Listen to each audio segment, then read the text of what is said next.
Hello friends, welcome back to our channel. Friends, આજે આપ સૌને થંબનેલ પરથી આઈડિયા આવી ગયો છે કે આજે હું વાત કરવાનો છું મોક ટેસ્ટ નંબર 12 વિશે.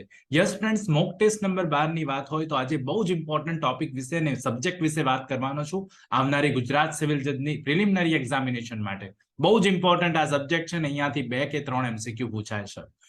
આજે આપણે વાત કરવાના છે અગત્યનો કાયદો જેને આપણે the protection of woman from domestic violence act 2005 કહીએ છીએ. ફ્રેન્ડ્સ, ઘરેલુ હિંસાથી સ્ત્રીઓને બચાવવા માટે બનાવેલો કાયદો 2005 બહુ જ અગત્યનો કાયદો છે ને અહીંયાથી પ્રશ્નો બને છે. Friends, this is Chirag sir અને આપણે જોઈ રહ્યા છો કોઈ પણ કાયદાને ગુજરાતી ભાષામાં ખૂબ જ સરળતાથી સમજાવતી ગુજરાતની નંબર 1 અને આપ સૌની મનપસંદ યુટ્યુબ ચેનલ રિયલ એજ્યુકેશન કેચિટ. તો ફ્રેન્ડ્સ, જે પણ કોઈ સ્ટુડન્ટ્સ નવા હો અમારી ચેનલ પર પ્લીઝ સબસ્ક્રાઇબ કરી લો. ઘણા સ્ટુડન્ટ સબસ્ક્રાઇબ નથી કરતા, લાઇક નથી કરતા.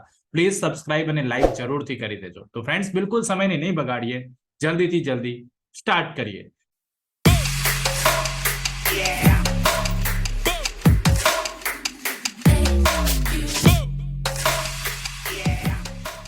તો ફ્રેન્ડ્સ, આજે આપણે મોક ટેસ્ટ નંબર 12 માં મોસ્ટ ઇમ્પોર્ટન્ટલી વાત કરવાના છીએ the protection of woman from domestic violence act 2005 વિશે.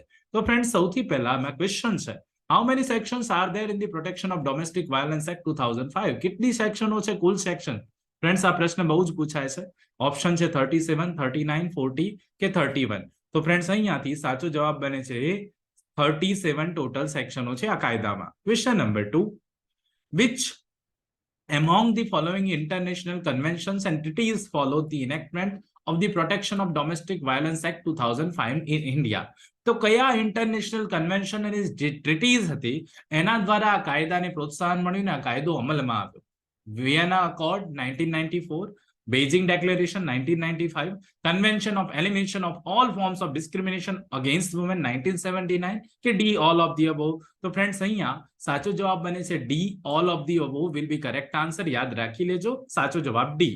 Question number 3, so far as the Constitution of India is concerned, which article are feedback for the enactment of the Protection of Women from Domestic Violence Act 2005? કયો article relate કરે છે આ કાયદાને? Article 14, article 15, article 21, all of the above? તો friends, question number 3 માં સાચો જવાબ બને છે D all of the above. Article 14, 15 અને 21 ત્રણે લાગુ પડે ને એટલા માટે રાઈટ આન્સર બની જાય T. Question number 4, which woman is covered under the protection of women from domestic violence act 2005? કઈ સ્ત્રીનો સમાવેશ થાય આ કાયદામાં? ઓપ્શન છે women who are or have been in relationship with the abuser, woman who has lived together in the shared household with her husband, woman who is related to consanguinity, marriage or through a relationship in nature of marriage or adoption, all of the above. તો friends, question number 4 માં સાચો જવાબ બને છે D all of the above. અહીંયા ત્રણેય વસ્તુ આવે ને આવી સ્ત્રી આવી જાય ને એટલા માટે D will be correct answer. યાદ રાખી લેજો, ઇમ્પોર્ટન્ટ ક્વેશ્ચન આ પણ છે. 5 જુઓ, domestic relationship means domestic relationship નો મીનિંગ શું થાય friends? Relationship with family members living together in a nuclear family, relationship with family members living together as a joint family, relationship as sisters, widows, mother, single woman living with abuser, all of the above. તો 5 માં પણ સાચો જવાબ બને છે D all of the above. આ બધી જ જે છે એ ડોમેસ્ટિક રિલેશનશિપમાં આવી જાય ને એટલા માટે આ ત્રણેય સાચું છે ને એટલે D will be correct answer. યાદ રાખી લેજો, ઇમ્પોર્ટન્ટ ક્વેશ્ચન છે. Question number 6, friends, question number 6 નો આન્સર આપ સૌ મને કોમેન્ટ કરીને જરૂરથી આપવાનો છે. કોમેન્ટ જરૂરથી કરજો please. Under Section 2B of Protection of Women from Domestic Violence Act 2005, child means any person below the age of. child ની વાત છે, કેટલા વર્ષથી નાની વયનું હોય તે બાળક કહેવાય. Under Section 2B of the Protection of Women from Domestic Violence Act. તો ઓપ્શન છે 18, 16, 12 કે 7. તો શું આવશે અહીંયા સાચો જવાબ? કોમેન્ટ કરીને જરૂરથી જણાવવાનો, પ્લીઝ કોમેન્ટ કરી દેજો. હવે 7, under which section of the Protection of Women from Domestic Violence Act 2005 domestic incident report mention? હવે અહીંયા ઓપ્શન આપેલી છે ડોમેસ્ટિક ઇન્સિડન્ટ રિપોર્ટ કઈ કલમમાં છે? 2A, 2B, 2C કે 2E? તો ક્વેશ્ચન નંબર 7 માં સાચો જવાબ બને છે ડી 2E માં ડોમેસ્ટિક ઇન્સિડન્ટલ રિપોર્ટની વાત કરવામાં આવી છે. સાચો જવાબ બની જાય D 2E. Question number 8, under the Protection of Women from Domestic Violence Act 2005, dowry shall have the same meaning as assigned to in section which section of the Dowry Prohibition Act? તો દહેજ પ્રતિબંધક ધારા 1961 ની કઈ કલમ મુજબ domestic ડોરીની વ્યાખ્યા, દહેજની વ્યાખ્યા આપવામાં આવી છે? સેક્શન 3, 2, 6 કે નન ઓફ ધી અબોવ? તો 8 નંબરમાં સાચો જવાબ શું બનશે? બી. સેક્શન નંબર 2 માં જે વ્યાખ્યા છે એ પ્રમાણે. વ્યાખ્યાઓ જનરલી સેક્શન નંબર 2 માં જ હોય છે, એ રીતે પણ આપ યાદ રાખી શકો. 9 number, the meaning of shared household is given under which section of the protection of domestic women from domestic violence act 2005? તો shared household ની વ્યાખ્યા ક્યાં આપેલી છે? 2O, 2P, 2S કે none of the above? તો 9 માં સાચો જવાબ બને છે 2S. 2S માં shared household ની વ્યાખ્યા આપવામાં આવી છે. 10 નંબર, ક્વેશ્ચન નંબર 10 નો સાચો આન્સર આપ સૌએ મને કોમેન્ટ કરીને જરૂરથી આપવાનો છે. ક્વેશ્ચન છે, under which section of the protection of women from domestic violence act 2005 the definition of domestic violence is given? વ્યાખ્યા, ડોમેસ્ટિક વાયલન્સ ની વ્યાખ્યા કઈ કલમમાં આપેલી છે આ કાયદાની? Option section number 6, section number 8, section number 11 કે નન ઓફ ધી અબોવ? તો ફ્રેન્ડ્સ મને જરૂરથી કોમેન્ટ કરીને આનો આન્સર આપ સૌએ આપવાનો છે. બહુ જ અગત્યની વાત છે કે ડોમેસ્ટિક વાયલન્સની વ્યાખ્યા ક્યાં આપવામાં આવી છે? 6, 8, 11 કે નન ઓફ ધી અબોવ? આપનો સાચો આન્સર આપવાનો છે, કોમેન્ટ જરૂરથી કરજો. 11, the domestic violence includes physical abuse, sexual abuse, verbal and emotional abuse, all of the above. તો ફ્રેન્ડ્સ ડોમેસ્ટિક વાયલન્સમાં શાનો સમાવેશ થાય? તો આપ સૌ જાણો છો એમ, ફિઝિકલ અબ્યુઝ આવે, સેક્સ્યુઅલ અબ્યુઝ આવે, વર્બલ અને ઇમોશનલ અબ્યુઝ આવશે, અને એ જ રીતે all of the above. એટલા માટે આ બધું જ આવે. સાચો જવાબ બને D, all of the above. All of the above will be the correct answer. Question number 12. Under section 23 of the protection of women from domestic violence act, 23 કલમની વાત છે. On what basis the concerned magistrate may pass an ex parte or interim order? કયા base પર ex parte કે interim order magistrate કરશે? Options, affidavit ના base પર, statement made by party before the magistrate એના base પર, both A and B, neither A nor B. What will be correct answer? તો 12 માં સાચો જવાબ છે એ એફિડેવિટ પર હશે. તો મેજિસ્ટ્રેટ જે છે આવી રીતે એક્સ પાર્ટી કે ઇન્ટરીમ ઓર્ડર કરશે. એફિડેવિટ હોવું જોઈએ. અહીંયા 23 માં એફિડેવિટની વાત છે, important concept. 13, how many chapters and sections are there? હવે ચેપ્ટર્સ કેટલી ને સેક્શન્સ કેટલા એવો પ્રશ્ન પૂછી લીધો છે. બહુ સિમ્પલ વાત છે, ડાયરેક્ટલી આનો આન્સર આપીશ. સાચો જવાબ છે D, 5 sections, 5 chapters and 37 sections. અહીંયાથી સાચો જવાબ ડી બની જશે. Domestic violence is defined under which section of the protection of women from domestic violence act?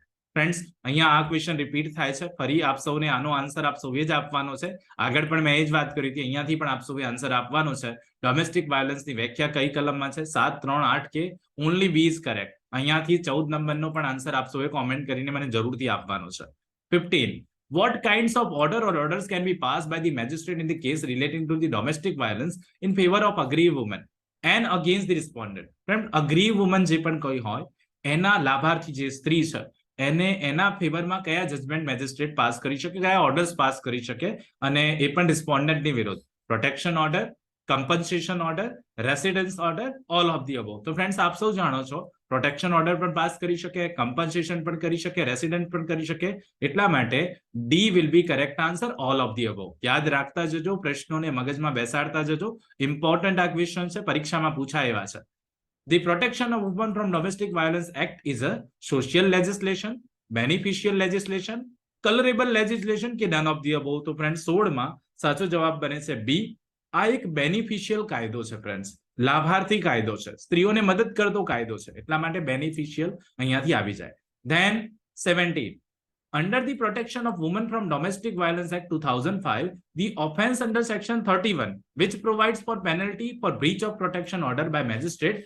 તો એ જે ગુનો છે કેવો ગુનો છે?